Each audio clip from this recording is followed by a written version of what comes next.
Hi, my name's Phil. I like talking about politics, and in this video I'd like to revisit the Boxing Day of last year when the Daily Express, presumably fueled by a Christmas excess of good food and drink, wrote an article explaining just how ridiculous Brexit was.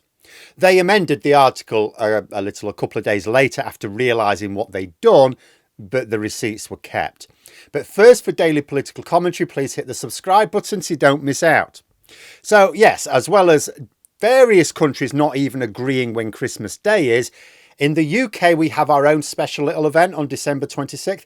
In other countries that celebrate it, it would be St Stephen's Day. In this country, for some time, we've known it as Boxing Day. Traditionally a time where you gave gifts to the poor, hence the boxers. Very much in line with good King Wenceslas, who wasn't actually a king, but did seem to be very good. It then developed into a day when the rich would give their servants a gift and let them put their feet up for about, 4 seconds before it was time to get back to work. These days, it's the day when every Premier League football team has to have a game, and any players who had the nerve to enjoy a Christmas dinner the day before get fined for being rubbish on the pitch. But last year, it was also the day when the Daily Express embarrassed themselves a little bit. It was the day when the Express got a little bit too silly even for itself. They published an article with the headline, "Scheming EU countries leave UK out of landmark transport plans as map reveals betrayal." Properly laying it on thick that we weren't going to be part of an EU scheme several years after we'd left the EU. So anyway, this article was about a major EU transport project which was going to set ambitious targets for various things, including high-speed reliable travel between major hubs around Europe. The Daily Express described the big hole in the plans where the UK sits as a major betrayal. How dare the UK not be included in these EU plans, which would set targets for transport infrastructure? Or to put it another way, the Daily Express was expressing outrage that the UK was not going to have to adopt targets on things like the speed of trains, amongst other things, set by the EU.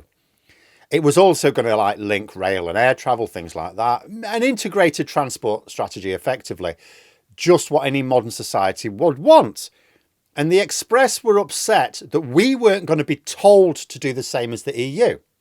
Didn't stop us actually doing it, but we weren't going to be told what to do by the EU. It's wasn't that the whole point of Brexit? That we wouldn't be doing what the EU collectively agreed we should do? However, if you look at the article now, the headline has changed a little. It now reads, "Map shows incredible transport routes planned across Europe, but UK misses out."